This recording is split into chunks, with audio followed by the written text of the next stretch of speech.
Hello there, and welcome to Sleepy Nights. This is Kevin, and tonight we hear some mysteries of Immortals.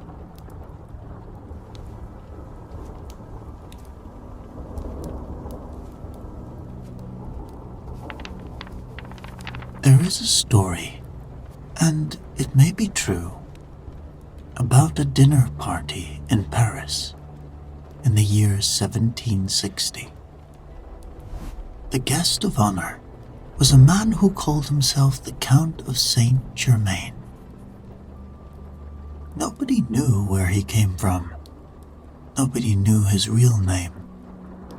He spoke French, German, English, Italian, Spanish, Portuguese, Russian, and several Eastern languages with such fluency that native speakers of each assumed that he was one of their own.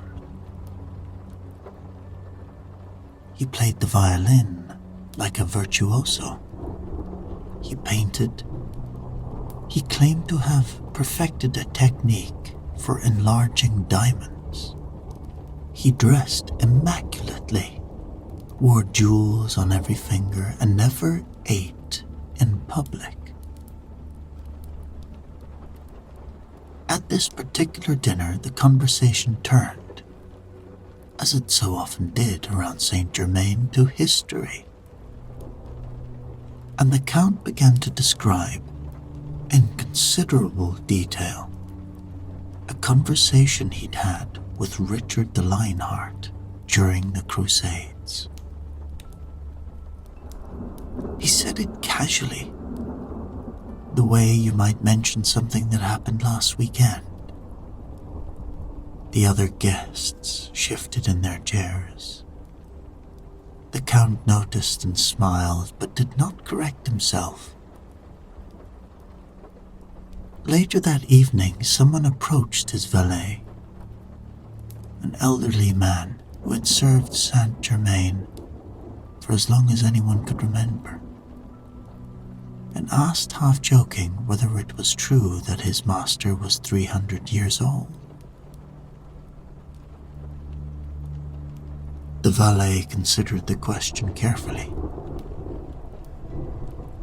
"I cannot say for certain," he replied. "I have only been in his service for 100 years.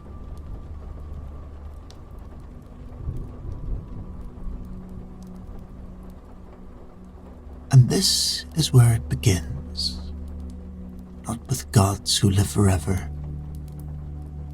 Every culture has those, and they are easy to explain. This is about something else, something more unsettling.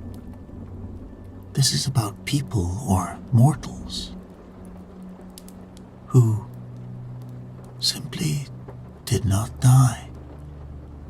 Across continents and centuries, in civilizations that had no contact with one another, there are accounts of men and women who lived for centuries, or who turned up long after they should have been dust. Some of these accounts are myths, some are legends, and some of them have paperwork.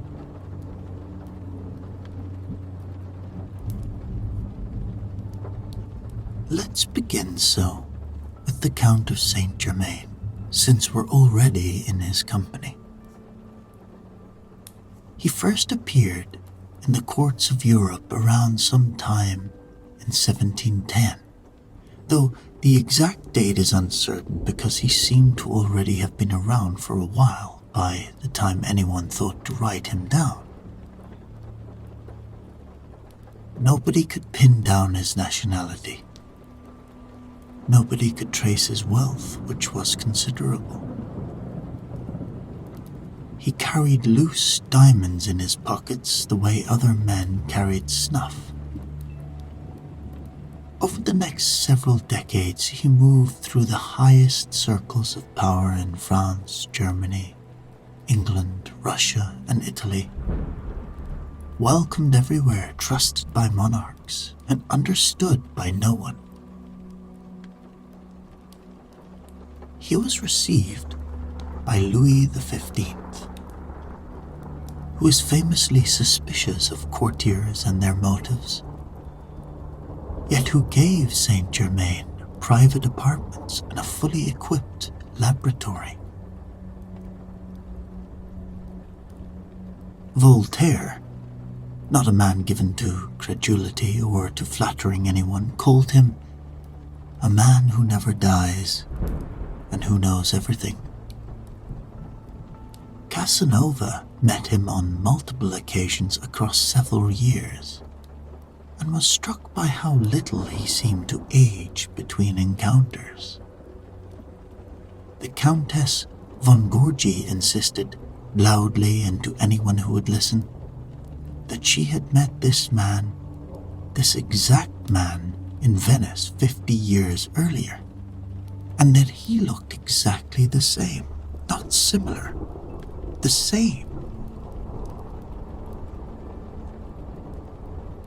These were not peasants reporting a vision in a field. These were diplomats, monarchs, and philosophers. People with reputations to protect, all saying roughly the same thing. This man does not age. This man knows things he shouldn't know. And Saint Germain himself did nothing to dispel the rumors. He would casually correct historical details about events from centuries past, with ease of someone who'd been there, and when pressed, he would simply smile. He never confirmed anything directly, but he never denied it either. He officially died on the 27th of February, 1784, in the court of Prince Charles Hesse-Kassel, one of the few men Saint Germain seemed to have considered a genuine friend. He was buried, and the matter should have ended there. But it didn't. Reliable accounts place him at the French Revolution in 1789. Countess d'Adhémar wrote in her memoirs that he appeared to her and warned her of the bloodshed to come. The terror, the fall of the monarchy, with the resigned sadness of someone describing something he had already seen play out. She also noticed that he appeared no older than when she had seen him decades earlier. There are reports of him in the early 1800s, in the 1900s. An alleged photograph from the earliest 20th century circulated for years. Annie Besant claimed to have met him in 1896.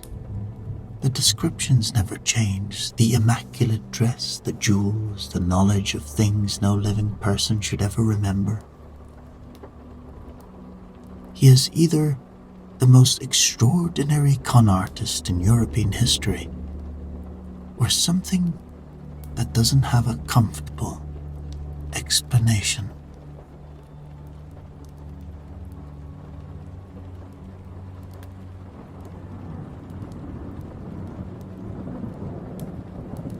Next, there is Nicolas Flamel.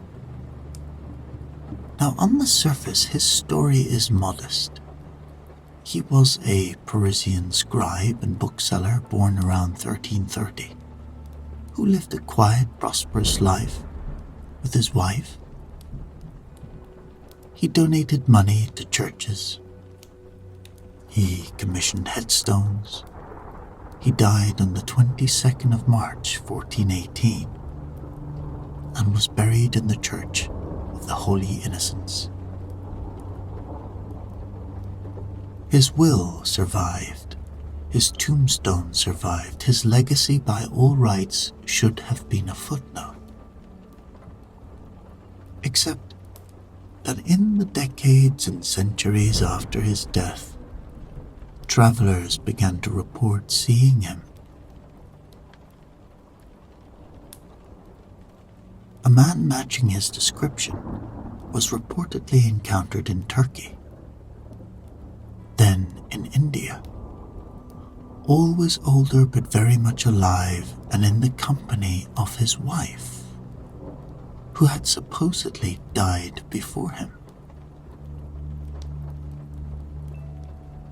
The alchemist Paul Lucas, traveling through the Ottoman Empire in the early 1700s, nearly 3 centuries after Flamel's death, met a dervish who told him matter-of-factly that Flamel was alive and well, and that he and his wife had faked their deaths, and that they were living in the East. Then there is the matter of the tomb. Later accounts claimed that when Flamel's grave was eventually opened, the details vary on exactly when and by whom, but that it was empty. No body, no bones, the headstone was there, the records were there. The man was not.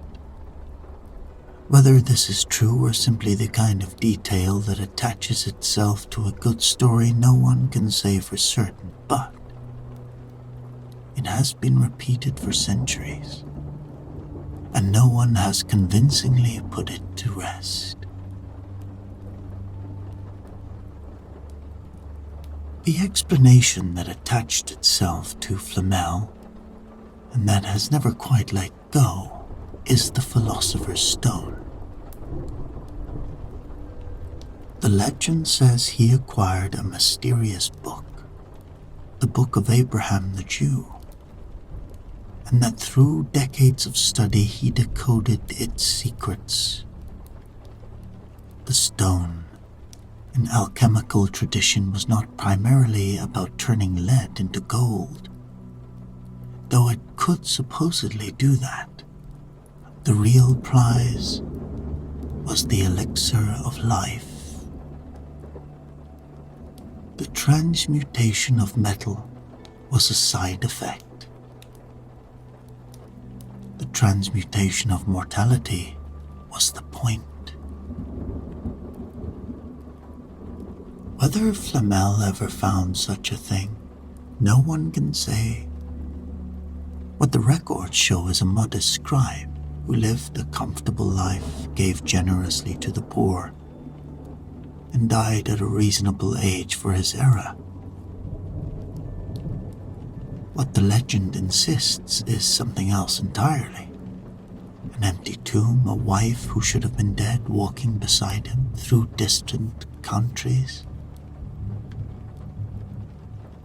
and a secret that outlived everyone who might have explained it.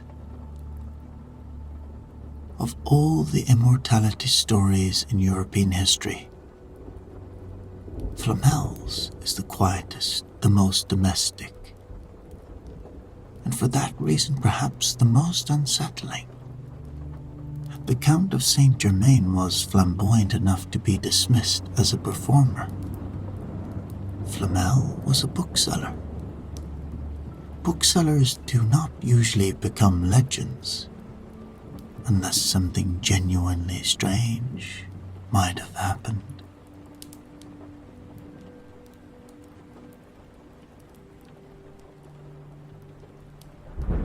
And then, further east and further into strangeness, there is Li Ching-Yuen. According to various accounts, some more reliable than others, all of them extraordinary, Li Ching-Yuen was a Chinese herbalist, martial artist, and tactical advisor who was born in 1677 and died in the May of 1933. If true, he lived to the age of 256. The New York Times ran his obituary. That fact alone is worth sitting with for a moment. This was not a folk tale passed down through villages. One of the most respected newspapers in the world reported his death and his age as a matter of record. A 1930 New York Times article had noted that Professor Wu Cheng-Chia of Chengdu University had found imperial Chinese government records congratulating Li on his 150th birthday in 1827, and further records congratulating him on his 200th in 1877. Li Cheng himself, when asked for the secret of his longevity, offered advice that was either profound or evasive depending on your inclination. "Keep a quiet heart," he said. "Sit like a tortoise. Walk sprightly like a pigeon. Sleep like a dog." He was a practitioner of Qigong and a herbalist who consumed goichi berries and wild ginseng throughout his life. He reportedly had over 200 descendants and outlived 23 wives. When he was asked near the end of his life whether he had any regrets, he said nothing about the centuries he had supposedly witnessed. The fall of dynasties, the wars, the turning of ages. He said he regretted nothing, except that he had not been able to remain more still.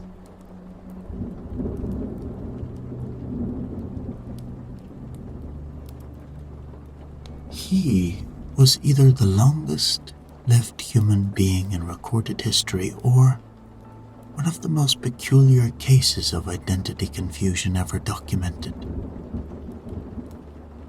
Scholars have suggested that his birth records may have belonged to an ancestor, or that multiple generations of herbalists in the same lineage were conflated into one person. These are not reasonable explanations, but no one has proven any of them, and the New York Times, for whatever it is worth, printed his age without qualification.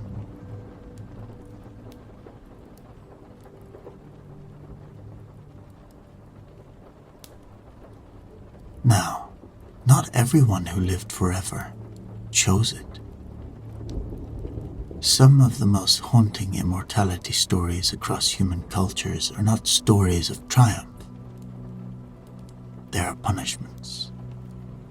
And the punishment is always the same. You wanted to live. Now you can never stop.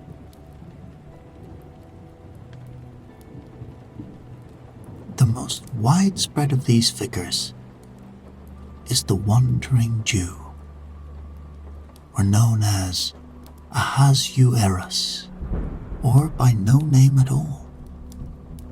The legend runs as follows. When Christ was carrying the cross to Calvary, he paused to rest against the wall of a house. The owner of that house, a cobbler in most versions, struck him or drove him away, telling him to move on. Christ apparently looked at him and said, "I go, but you shall wait until I return."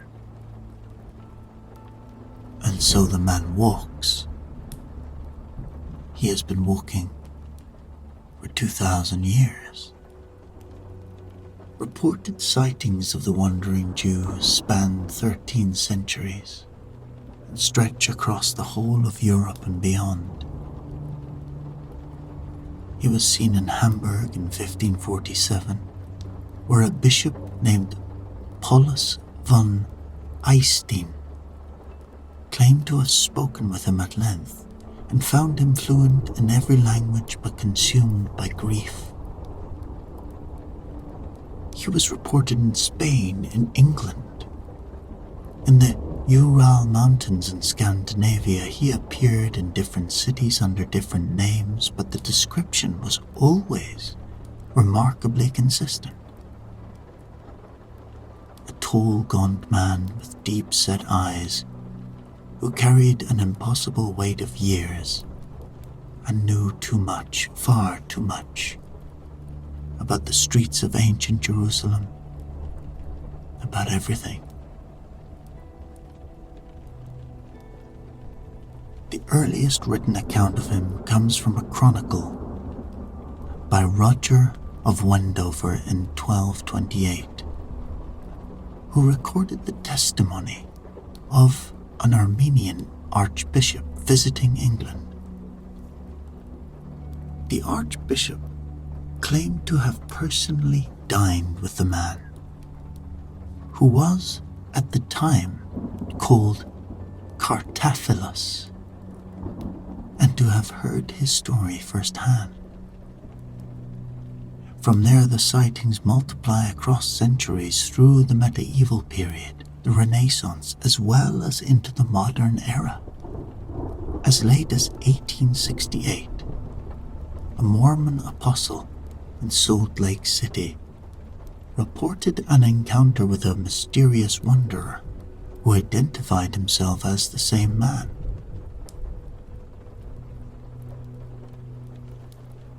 What makes the Wandering Jew distinct from other legends is the texture of the sightings. These are not glimpses, not fleeting figures on a dusk road.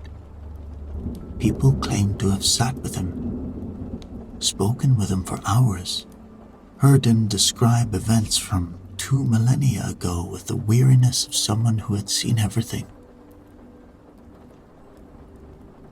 He is not a trickster like Saint Germain. He is not a mystery to be solved. He is more a tragedy to be witnessed. And in every account, the same detail recurs. He does not want to be alive. He is not clinging to existence. He is enduring it.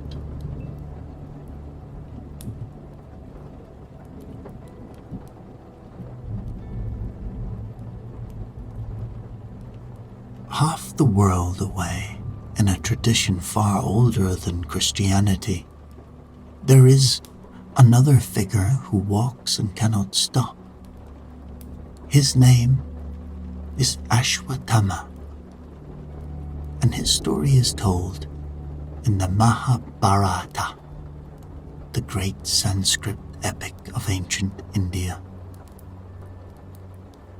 Ashwatthama was a warrior, the son of Drona, one of the greatest teachers of arms the world had known. And during a cataclysmic war, after his father was killed through deception, he committed an act of terrible vengeance.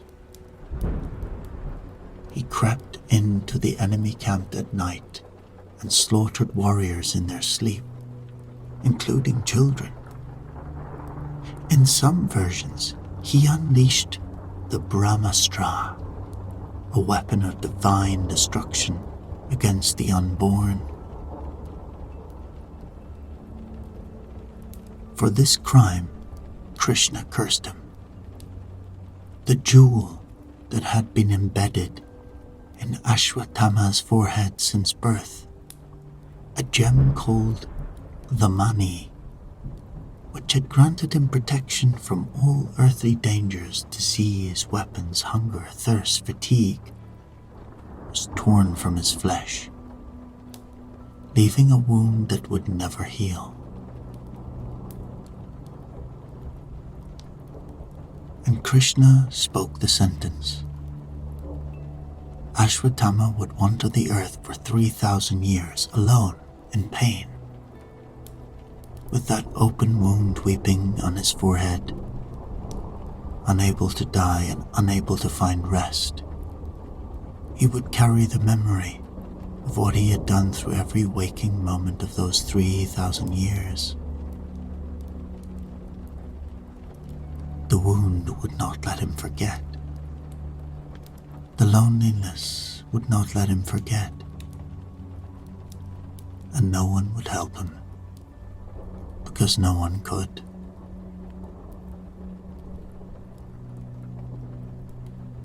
This is not ancient history in the way that it might be in Western tradition. In parts of India, Ashwatthama is present tense. There are villages, particularly in and around the forests, where people claim to have seen him. A large man walking alone through the trees at night. The wound on his forehead will not close and blood that will not dry. Tribal communities in the region have reported encounters for generations. Some say he comes to the temples before dawn when no one else is there and leaves offerings of flowers stained with blood from the wound. Others say he has been seen asking villagers for turmeric and oil, substances that might soothe the wound. Offerings are sometimes left at the edges of forests for him, not out of worship, out of pity, and perhaps out of the quiet, an inherited understanding that some fates are worse than death.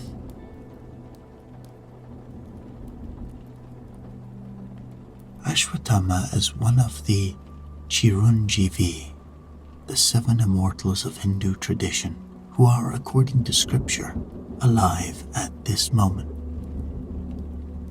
Not dead and remembered, not ascended to another plane, not symbolic, alive, walking the earth as these words are spoken.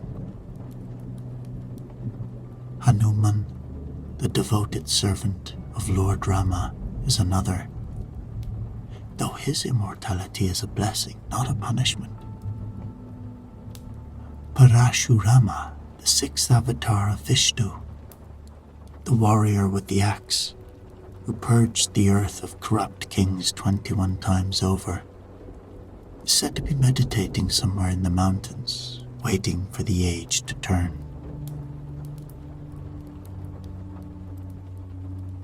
Vyasa, the sage who composed the Mahabharata itself, is said to be another of the 7.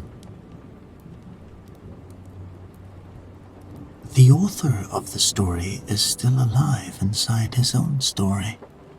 According to tradition, these beings have not died, and will not die until the end of this age of the world. They are out there right now, maybe even listening to this.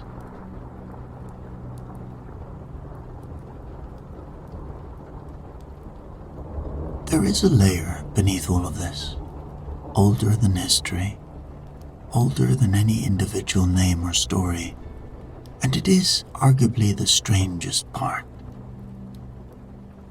Before the first cities were built, before the first written languages developed beyond tallying grain and livestock, 2 civilizations, separated by geography, culture, and possibly by millennia, recorded the same impossible thing. The Sumerians, who built the earliest known civilization in Mesopotamia, kept a document called the Sumerian King List. It It is one of the oldest pieces of writing in the world, and it records, in the same matter-of-fact administrative tone as any census or tax toll, that the early kings of the world ruled for tens of thousands of years each. Alulim of Eridu ruled for 28,000 years. Alalgar ruled for 36,000. Another ruled for 43,000. The numbers are staggering, absurd, impossible by any modern understanding of human biology, but the scribes who wrote them down did not present them as legends. They are listed in the same format, the same bureaucratic indifference as every other king on the list. And then something happens. The text reads, "Then the flood swept over." After the flood, the rains drop dramatically. The first post-flood king, Jushur of Kish, ruled for 1,200 years. Still extraordinary, but a fraction of what came before. And the numbers keep falling, generation by generation, until they reach plausible human lifespans. Dozens of years, not thousands. Almost like something broke, as if some mechanism that had sustained those early lives was switched off or washed away, and humanity began to wind down the clock.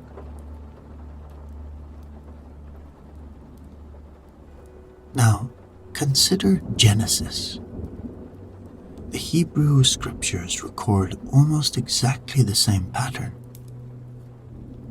Adam lived to 930 years, Seth to 912, Enosh to 905, Methuselah, the oldest of them all, to 969.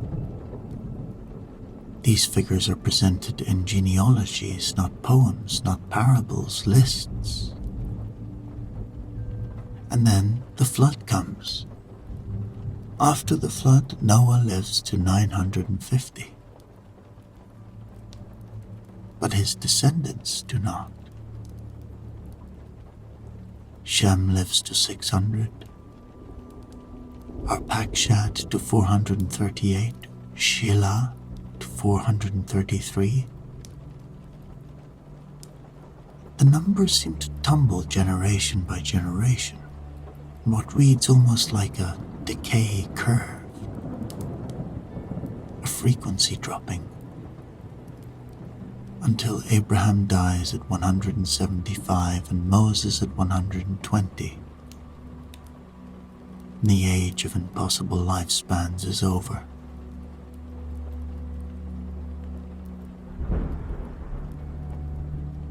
Whatever had sustained those early lives was gone, spent, diluted. The world after the flood was the same world, but something fundamental about it had changed. Two civilizations, two completely independent traditions, same story. Unthinkable longevity before a flood, followed by a sharp, irreversible decline, as if something had been taken away, as if the flood didn't just drown the world. It drained something out of it.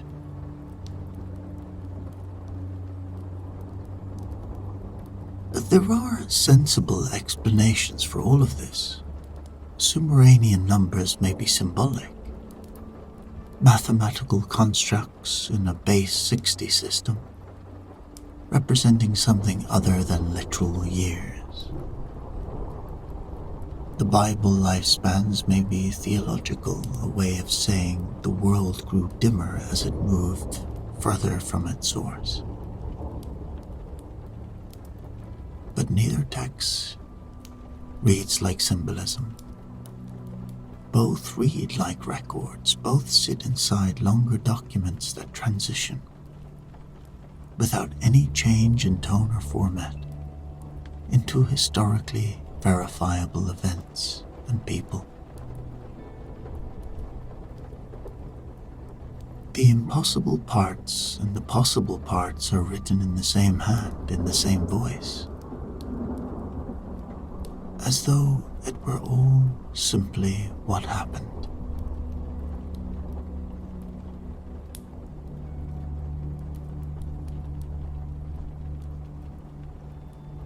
So, what are we left with? A count who attended dinner parties for centuries. A scribe whose tomb was supposedly empty. A herbalist whose government couldn't keep track of his age because he outlived their records. A cobbler who was cursed to walk the earth till the end of time. A warrior bleeding in the forests of India. Two ancient civilizations, worlds apart, writing down the same impossible arithmetic. Three stories span centuries and continents. They cross boundaries of language, religion, culture. And they share a peculiar quality that is easy to miss if you're not looking for it. The immortals seem to suffer. Not all of them, but most. And the older the story, the sharper the suffering. Ashwatthama wanders in agony. The Wandering Jew walks in grief.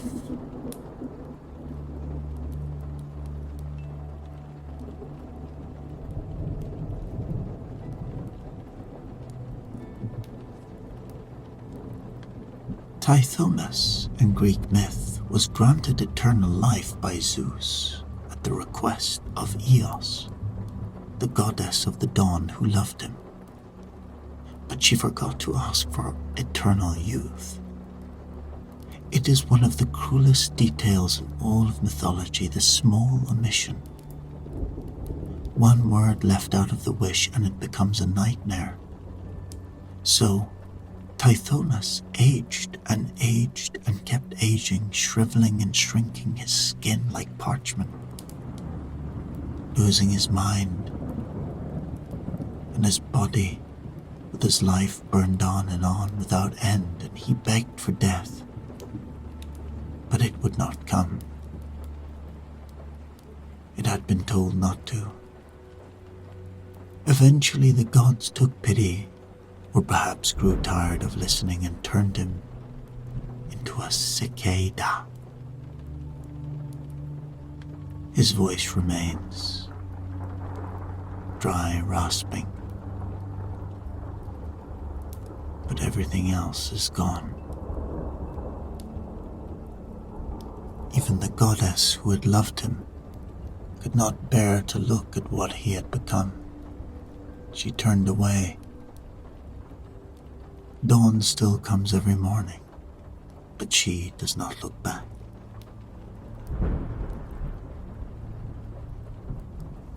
Even Saint Germain, if the stories are true,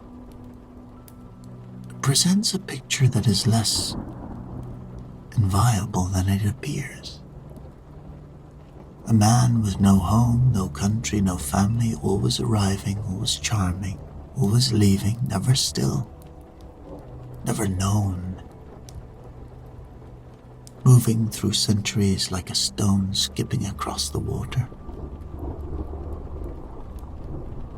Jonathan Swift in Gulliver's Travels imagined a race of immortals called the Struldbargs. They could not die, but they could not stop aging either. By 80 they were senile. By 100 they were decrepit beyond recognition, unable to converse because the language itself had changed around them, while their minds crumbled. They lived on, forgotten by everyone, understanding nothing. Swift meant it as satire. It reads like something written by a man who had listened very carefully to the old stories.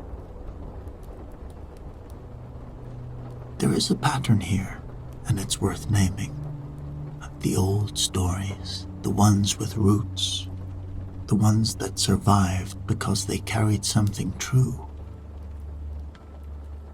Almost always, they treat immortality as a curse. The old stories understood something that the modern imagination has largely forgotten. That death is not only an ending, it is a boundary. And boundaries are what give shape to a life. Without them, a life is not longer, it is formless. Perhaps these stories are warnings.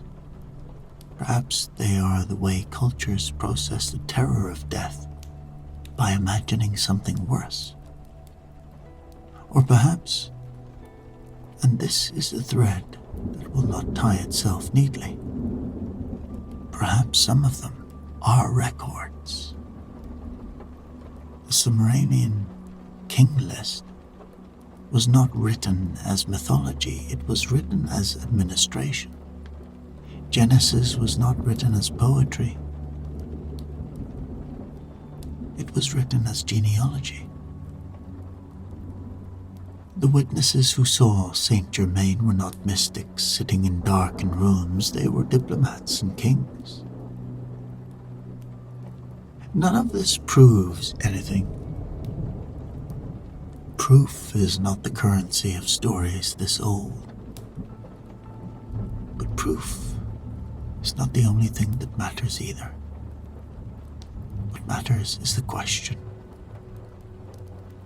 Why do so many civilizations across so many centuries tell stories about people who do not die?